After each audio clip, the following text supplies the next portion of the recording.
Le 28 février, c'est la journée mondiale des maladies rares. Pour les personnes atteintes, le défi, c'est souvent le manque de recherche sur leur maladie.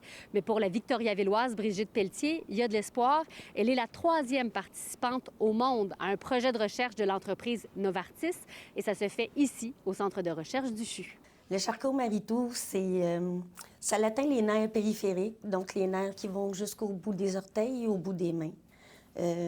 Pour l'instant, moi, mes mains, ça va bien, mais mes pieds, j'ai perdu mon pied gauche. Dans le fond, il est paralysé. Il ne bouge plus, il ne veut rien savoir. C'est des douleurs neurologiques et musculaires à tous les jours, des chocs électriques, des étirements. Je vis avec ça chaque jour. L'équipe m'a proposé ce projet de recherche-là en me demandant si j'avais un intérêt. Et puis comme j'avais déjà en tête des patients qui correspondaient à ce profil-là, puis que c'est toujours intéressant de pouvoir offrir à une population de maladies rares qui n'ont généralement pas de traitement pour des maladies qui sont finalement dégénératives. Alors, quand je me suis fait offrir par l'équipe de recherche cette étude-là, ça m'a intéressée tout de suite. Mettez les bras comme ça, levez les coudes vers le haut fort, mettez les bras comme ça, tirez fort vers vous. Parce qu'à toutes les années, quand je voyais ma neurologue, je lui posais toujours la question. Est-ce que les recherches avancent sur la maladie? Avez-vous des développements? Est-ce que c'est justement parce qu'on est un centre de recherche universitaire qu'on a eu accès à cette recherche-là?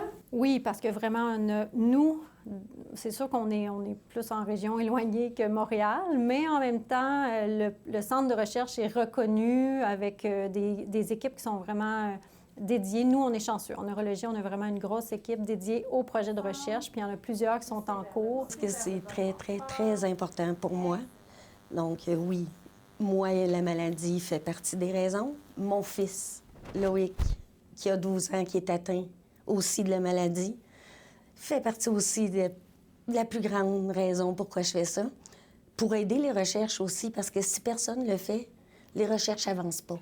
Quand j'ai su qu'elle faisait ça pour moi, j'ai été surtout surpris parce que c'est une grosse... faut que ça être courageuse pour faire ça, avoir plein de biopsies, des prises de sang chaque jour. Une anomalie au niveau d'une protéine, PMP22.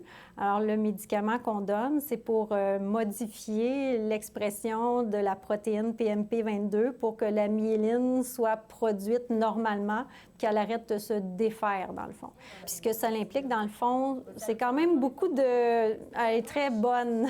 Donc, c'est une excellente patiente, là. Elle est très bonne parce que ça nécessite beaucoup, beaucoup de rendez-vous. Peut-être que plus tard, quand je vais être vieux, la maladie va être moins pire que ma mère elle a en ce moment. Puisqu'on n'en est qu'à la phase 1 de la recherche, il faudra être patient. Ça prendra au minimum plusieurs années avant que le traitement puisse être administré.